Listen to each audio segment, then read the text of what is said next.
আসসালামু আলাইকুম। চট্টগ্রামে বিএনপির গণসংযোগে গুলির ঘটনা ঘটেছে এবং সেখানে একজন নিহত হয়েছে।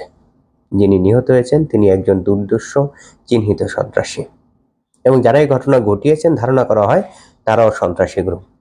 তো স্বাভাবিকভাবে চিন্তা করতে পারেন এই ঘটনা দুই গ্রুপ সন্ত্রাসীদের মধ্যে ঘটেছে।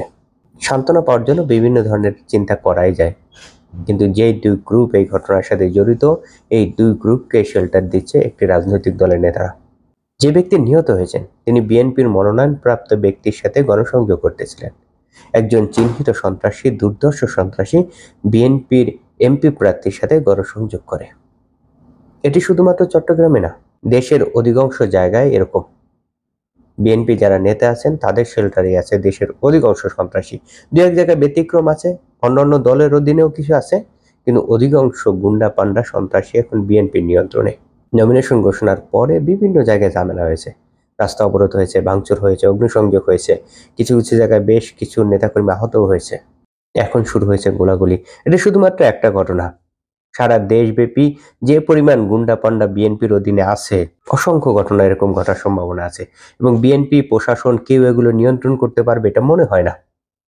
5 আগস্টের পরে অনেকেই বলার চেষ্টা করতেন যে তৃণমূল বিএনপি আসলে ঝামেলা করতেছে, কেন্দ্রীয় বিএনপি চেষ্টা করতেছে গণতান্ত্রিক ধারায় রাজনীতি করতে, পরিবর্তিত রাজনীতি করতে।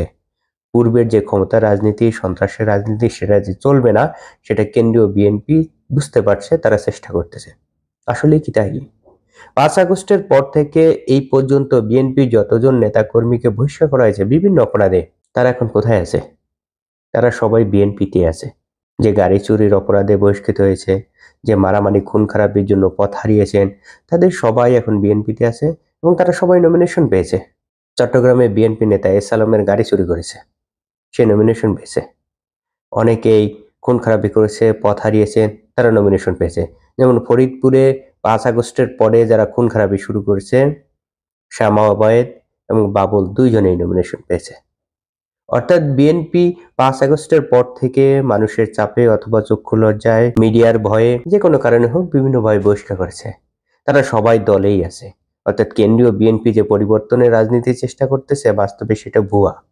তারা আসলে কোনো ধরনের চেষ্টাই করতেছে না। বিএনপি পুরো দমে সেই পুরনো ধারার রাজনীতি করারই চেষ্টা করতেছে।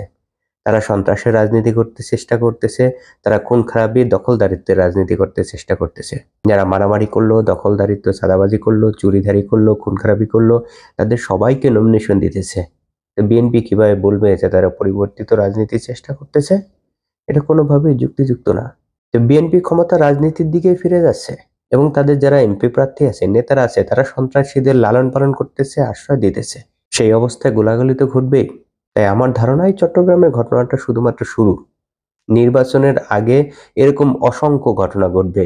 বিএনপি এবং প্রশাসন চাইলেই এগুলো ঠেকাতে পারবে বলে আমার কাছে মনে হয় না।